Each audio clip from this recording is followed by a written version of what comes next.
Hey guys, we're kind of throwing this episode together really quick. We've just learned of the passing of Brian Wilson. Brian Wilson was one of the most prolific and arguably one of the greatest composers of the 20th century, arguably of all time. We just wanted to come together and reflect on that. So, what do you say, guys? Yeah, it's hard to see or hard to hear. But it's it's been a long time coming. He's had dementia for a while, but he's such a great influence on us. The Beatles wouldn't have been what they were without him. And anyone of our audience that doesn't know that, you got to go listen to Brian's stuff. You got to listen to Pet Sounds. He's sort of a historically tragic character with all the stuff that he went through, and it's a miracle that he, as like you said, was as prolific as he was.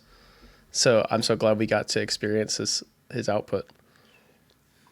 Yeah, it's so rare that a rock star had that kind of childlike innocence, and Brian always kind of maintained, even through all the mental illness and difficulties, like a real warm heart and warm spirit. And the music world would not be what it is without him. It's been about 5 hours since the news broke, and I was at work.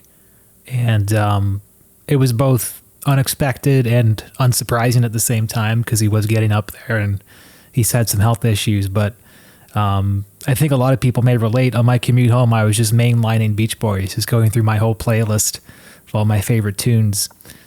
And yeah, it's, I think I was worried that the mainstream news outlets wouldn't appreciate how monumental Brian Wilson was, but they are. And that's a huge relief, like banner headlines on the New York Times, like great American composer, global music icon. And he is. Like, when people say Mozart, Beethoven of our time, he really is. He and Paul McCartney. And it's going to be hard to get through this recording because he really was kind of as monumental as the Beatles. His impact on popular music, for sure.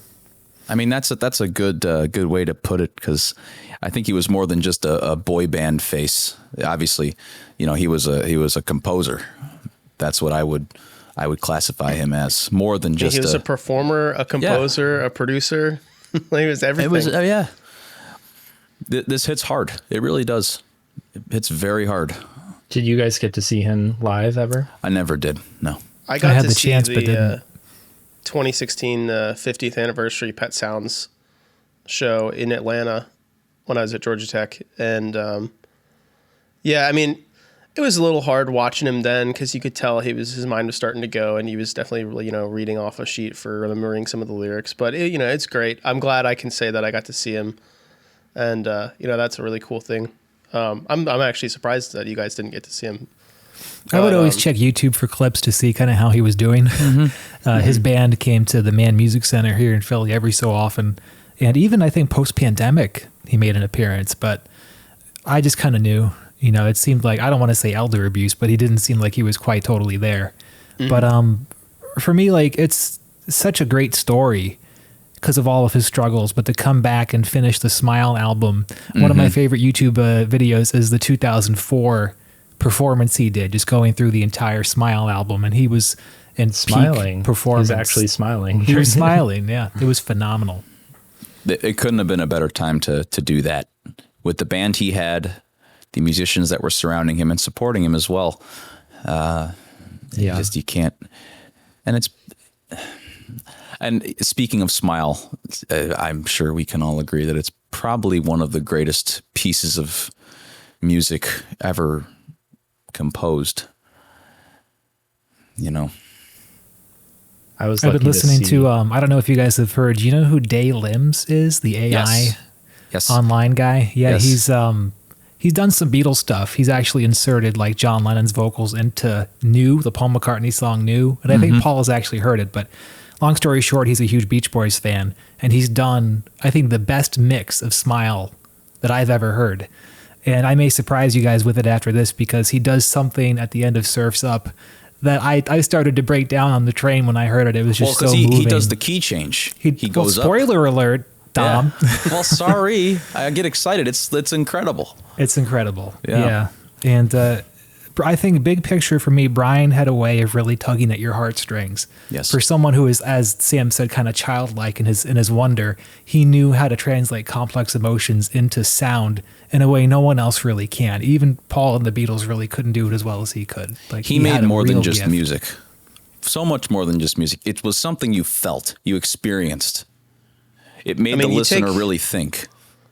You take John or Paul, and we know their story, and they both lost their mother at a young age, but they had each other through all of that stuff, and they, clearly had that incredibly close bond. And Brian had a rough relationship with his father, and like you can tell that he didn't have that same type of person who he felt as an equal that he could sort of go to with those things. And that's obviously apparent on his music in that period. Yeah. That movie Love and Mercy is really fantastic and worth watching with John Cusack. It's a great watch. Yeah. Because, that weird period in the 70s and 80s with Elliot Landy abusing him, and Eugene. it's just such a bizarre... Dr. Eugene Landy, yeah. I'm sorry, Elliot Landy is a great rock photographer, so I don't want to Eugene slander his name. Eugene Landy. Eugene Landy. Yeah. It's a sad story. But I got to see Brian in 2019 with the Zombies. They did Odyssey and Oracle, and then Brian went in with his band, and he was very old at that point and losing it, and came out with a walker, and it was a little bit sad, but like coming off of seeing Mike Love's Beach Boys a year before, it was so much better to see, even with Brian's vocals not being great, but I don't think a good band. Losing it is the right word. I don't think he ever lost it. Mm-hmm. It's still Brian Wilson. It was. It will always be Brian Wilson. Yes. One of the things I wanted to touch on that was a bit more personal was his struggles with mental health. I always go back to his nervous breakdown on the plane in '64. I had a few experiences very similar to that, and the aftermath of that kind of threw me into being a recluse for a year, and reminding myself of how he rose back up from the ashes and became himself again. It really was good motivation for me to keep going. And I'll give credit to him for that. It's amazing how good he was at conveying the conflict of someone who's not fully confident in themselves. Mm-hmm. The Beach Boys, it's ironic. They became famous on like Girls and Beach and Summer, but like In My Room, I Just Wasn't Made for These Times. No one was better at conveying like someone who's just full of inner turmoil and conflict. And for someone to do it at a young age like he did, and then after that to go through what he did, Dr. Landy, I think he was diagnosed with schizophrenia, even though it was reversed later on. Yes. And to eventually come out of it and be able to emerge somewhat triumphant and have a resurgence later in his life. It is an amazing story. And I think we're lucky to have him as long as we did for all these rock legends who died in their 20s. 82, not half bad. I'm trying to remember how many behind him, supporting him. How many albums is it that he produced like before Pet Sounds? Is it like 7 or something like that? Because I know they did 4 before David Marks left, and then there's like another 7. Yeah, so it's like he did all that, and then did Pet Sounds, and at the end of all that, he was like 24. Yeah. And Smile is arguably the greatest unreleased album. I mean, later released, but still. But I don't think if Smile had been released in '67 when it was supposed to be, I don't think people would have been ready for it.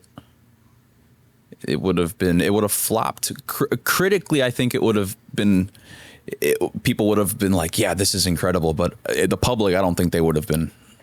Well, it's interesting because Paul McCartney has a quote around the time of the release of Revolver where he says that they are holding back to a degree. Like he says something about like we can bring the fans out to this new stuff, but we're trying not to go too far, which was interesting because I haven't heard too many quotes where he says anything like that.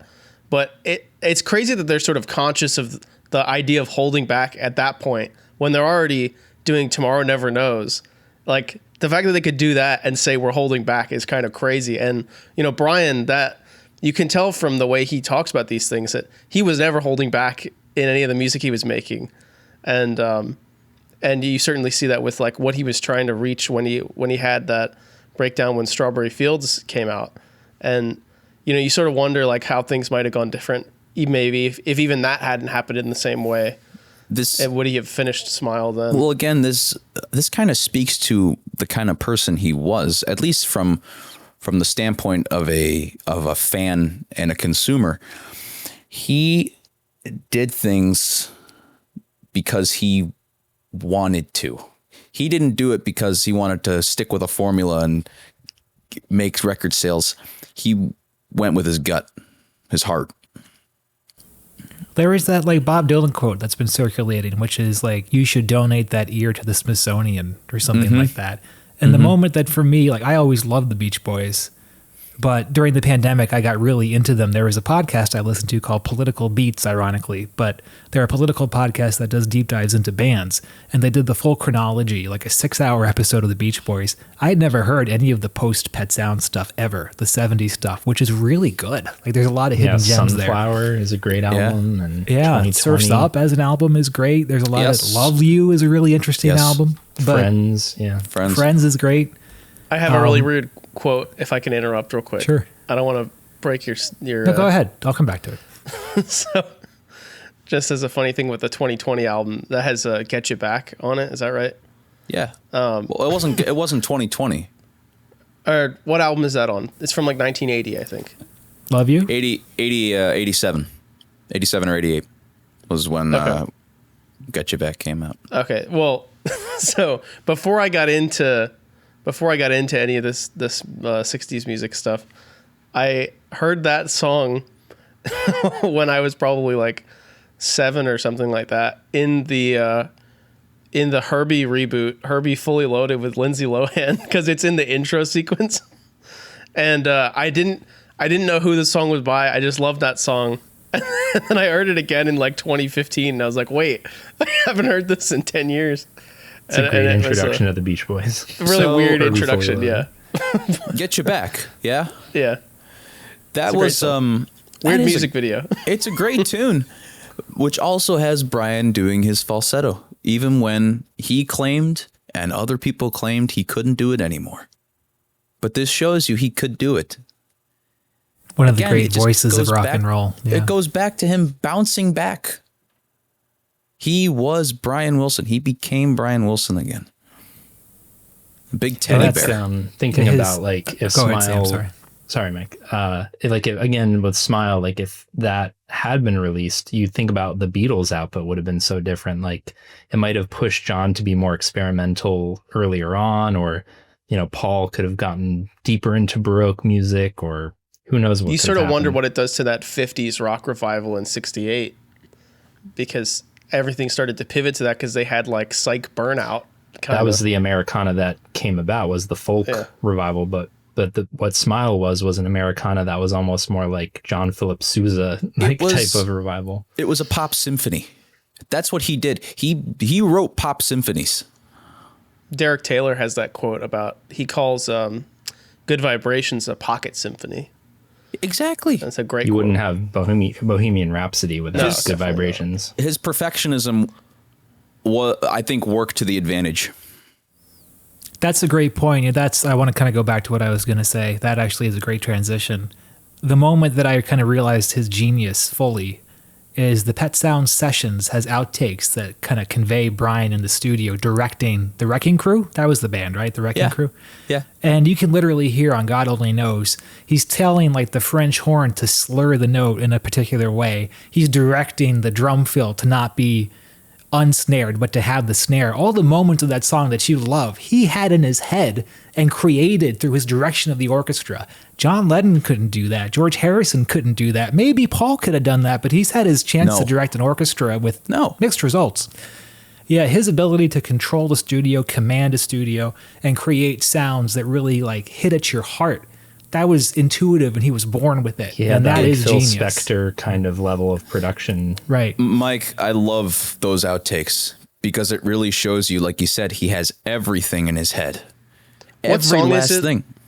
What song is it where he in like one go stacks like 9 layers of vocals. That would have been "Don't Talk." Yeah, Put your it's head crazy. on my shoulder. Yeah. Again, it was all in his head. He was heavily influenced by the Four Freshmen, and you can hear that in not only Pet Sounds, but pretty much all their early stuff.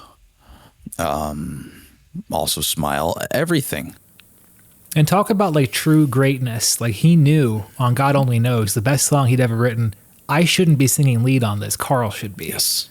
To have that humility, like no one at that level of talent typically recognizes, you know what, I have limitations here. I'm going to bring in someone else to do it. And you There listen is an to outtake those with him. outtakes. Yeah, Singing, yeah. and it's Carl is the right choice for that song. Yeah. But again, this goes back to his ear being so fine-tuned. The genius that he was troubled. He was a troubled genius, but a gentle soul. One of my favorite versions of God Only Knows. We're going to drop a bunch of links in the comments here to share our favorite Beach Boys moments, but there's a performance by Carl, I think at like a wedding of a friend. It's just him and an acoustic guitar singing. And first of all, it's great for guitarists because you can see exactly how he's playing it. And I always thought those chords are really kind of fucked up. Like, how do you play the song? But he's just so achingly sincere in how he sings it. And like, again, those songs, even more so than a lot of Beatles songs, they really kind of get to you and stick with you. Like you can hear when Paul's saying God Only Knows with Brian, Paul can't even get through it. Like he starts to break down as he's singing. When that kind of vocal round kicks in at the end of God Only Knows, like I still well up like I'm hearing it for the first time.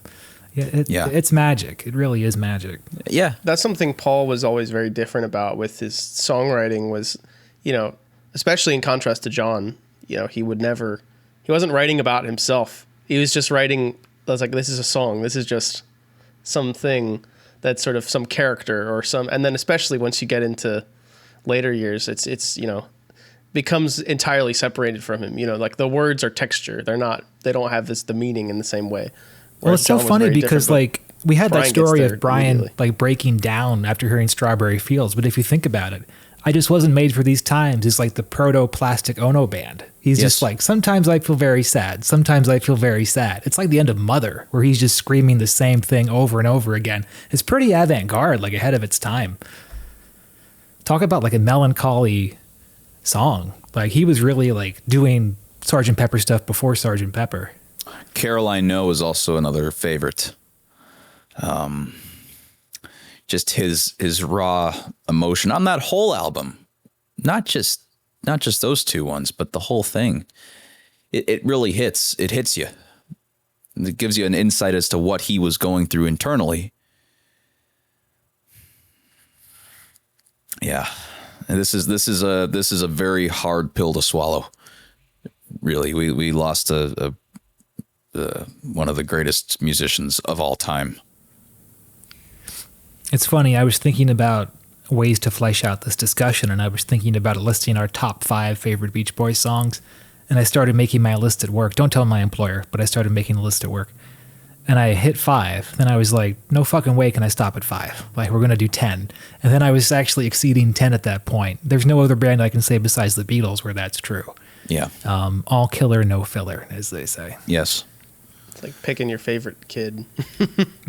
I couldn't limit it down to 10. So should we do 1? Let's all hit our favorite Beach Boys song. Be a nice way to wrap this up. All right. Well, Don, we always put you on the spot. We can save you for last. it as with the Beatles tunes, it tends to change depending on the day. I think it's going to sound cliche, but my favorite song of all time is God Only Knows. But my favorite Beach Boys tune, I think at the moment, it's Day in the Life of a Tree. Wow. Good choice. It's just so pretty. And their manager sang it. None of them actually sang it, but it's just so, they did backups on it, but the message of it is, I think, very reflective of what we're going through now. Good answer.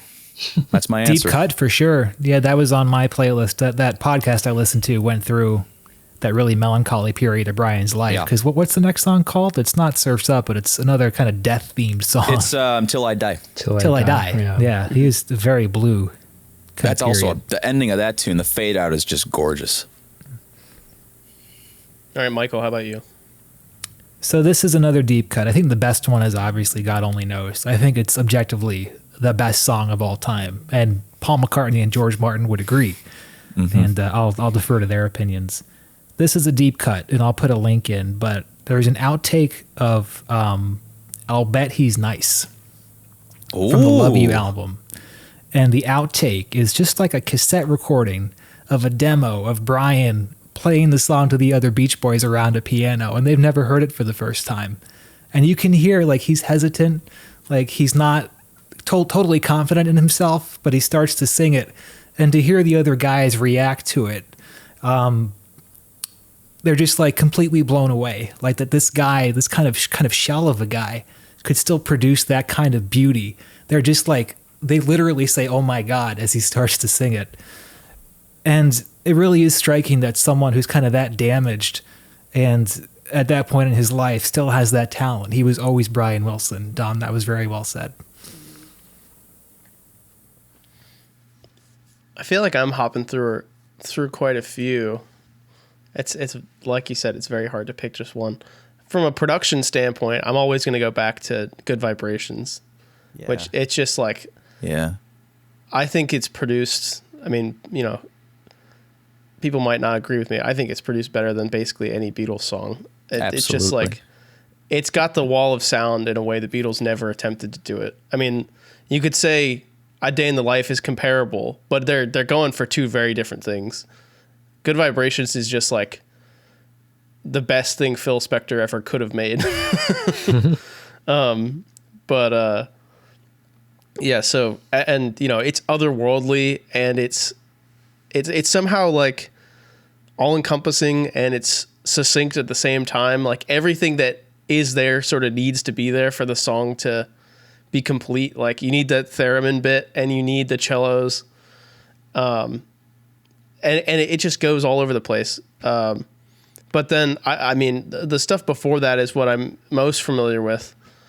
So you have stuff like I'm always going to go back to Don't Worry Baby, and I'm always going to go back to, you know, Girls on the Beach. The vocals, I can't get over those. She Knows Me Too Well. All of those are, I really can't think. Have you seen the clip of Brian on that radio show where the DJ says, you know, Ronnie Spector did a cover of Don't Worry Baby, and it was like his real reaction because he hadn't heard it yet. Did he piss his pants? He was like, whoa, that's crazy. And they played it for him, and he just starts laughing like a little kid. Yeah. Like, he totally... He loved Ronnie Spector. We should really do a deep dive on some of Brian Wilson's obsessions, because there's a great YouTube compilation of Shortening Bread, his obsession with Shortening Bread, where he tried to re-record it like 6 times and then stole the melody for 5 other songs. And then randomly Mike Love has it at some point on a solo album. It's like the funniest little saga. Sam, you got a favorite? I do. I have a few favorites, like we all do. I mean, I actually wrote an essay in college on Sloop John B, because I think that their version has so much going on. Listen to the bass on Sloop John B. Yes. It's incredible. Yeah. But that's not really a Beach Boys written tune. I mean, Add Some Music to Your Day is a great song from Sunflower. But I would say that the Surfer Moon is my favorite. It's a deep cut from Surfer Girl, and Surfer Girl used to be my favorite song, but you listen to that album Surfer Girl, and each song as it goes down gets better and better. In My Room, it's kind of like There's a Place. It's like one of those introspective songs. But Surfer Moon's like, to me, there's not any real reason I love it, but it's just like they're kind of like Brian's kind of fondness for nature. And I don't know if there's other Beach Boys songs that get to like the natural world in the exact same way. Maybe I'm wrong, but there's just great harmonies, and the chords are really beautiful. Well, I mean, should we that's do kind some of concluding thoughts on the legacy of Brian Wilson? It's so tough because this is so fresh. We haven't even had much time to digest this, but well, it kind of makes it a little more real. You know, again, I all I can really say is he was probably the single greatest composer of the 20th century, if not of all time. The things he did were out of this world, and have obviously influenced me more than the Beatles. I was into them before the Beatles. So this hits really hard. Well, I think the quote I keep going back to in my head is something like, Brian might not have been made for these times, but I'm sure glad that we got him anyway. Oh, man. Absolutely. Who said Bringing me that? right in the field. Give them a raise. me. Wow. That's a great. Ryan Martin quote. I've been thinking about That's that a all good day. one. Well, my grandfather actually passed away 3 days ago of dementia, and very similar case to Brian. And he was a brilliant man who accomplished a lot. But the past few years have been very rough for our family to watch him go through it. So it's kind of funny that, like, with Brian, it's almost feels like a similar thing where this person was just so incredible, and I didn't even know him, but like it's touched me a very deep way, just like losing my grandfather, that like this person is gone. But in a way, it's like knowing that he's at peace now, we can kind of like celebrate his life and remember him as he would have wanted to be remembered. It kind of feels like we did know him through his music. Mm-hmm. Or just, again, it just felt like we were inside his head. We knew him. And I don't know about you guys, but at least compared to, for me, compared to the Beatles, I think I can say I feel a lot closer to to Brian than to the others, because, I could sit at home and do guitars and do as many takes as I want to get it perfect. I'm not trying to, go on the road at the same time and make a bunch of movies all while doing this stuff. So, the idea of being that perfectionist and like making sure it's perfect, I can definitely identify with him. It was in his head. A lot there. I'm processing two reactions, one with my head and one with my heart. And my brain is telling me, like, we lost a great American composer, and, we're lucky we had him for as long as we did, and his influence will extend, blah, blah, blah. But, in the heart, it's just like, I'm really going to miss him. His presence. Yeah. We're lucky to have graced the earth the same time he did. And I'm looking forward to reading. I'm, again, relieved that all the media outlets are reporting this the way it should be, which is we've lost a massive icon of American popular culture. And, we'll spin a record tonight in his memory. I'll listen to Wouldn't It Be Nice? I'll listen to those outtakes. I'll listen to the weird Love You stuff about airplanes and Johnny Carson. Yeah. And that's, I think, the best way we can, carry on his legacy is teach our kids, like, this guy, his music is worth listening to. And it will live on for sure. Absolutely. Well, we're keeping keeping his family in our thoughts, and I hope they know the entire world has their backs. And guys, make sure to, talk in the comments about how you feel too. One of the best parts about this show is that I knew we could talk amongst friends about this too. Yes. Folks who love 60s music and know exactly how this feels. So share how you're feeling too, and spin a record for him tonight. Yeah. I would love to hear everyone tell us, what's your favorite song that Brian did, and, how did that affect your life? Yeah. Go listen to the Paul McCartney and Brian singing God Only Knows together. Even if Paul can't hit it by the end, when he starts singing, it almost sounds for a second like it's 1967 Paul singing his favorite song, and it gives me the chills. I actually remixed that in stereo for our Here, There, and Everywhere episode. So if it doesn't get copyright claimed, I'll put it in the episode. Well, you got me chomping at the bit, Mike. And go check out Dom's cover of Our Prayer. The vocals are absolutely insane, literally. And Surf's Up. Yeah, Dom put out a cover Up. of Surf's the best part of that song, the outro, Which is also one of those moments that just induces chills every time you listen to it. I have just an extensive backlog of just Beach Boys vocals I've done over the past couple years, just as for my own reference. And that cover of Surf's Up, the outro vocals, was also was never meant to be heard by anybody. I just did it as a reference for myself. But I figured, all right, now's a good time to just put it out there. It seems fitting. The time's right. So, And I do want to say, for anyone curious, I'm sure all four of us definitely want to do like really intense Beach Boys covers at some point. And so that's sort of like, I think when we ever get there, it'll be our magnum opus doing some Pet Sounds type of stuff. If anyone has And a probably the only theremin to reason- donate, I'll take a theremin anytime. Yeah. Probably the only reason we haven't done it yet is because the only thing more daunting than doing Sgt. Pepper or the White Album or Abbey Road is doing Pet Sounds as It's a like cover. in Dewey Cox is like, bring in more goats. It's like you need like an entire village to do a cover. well, guys, I think this sums it up. You know, we lost a good one today. We'll always be talking about him. Yes. Always. Try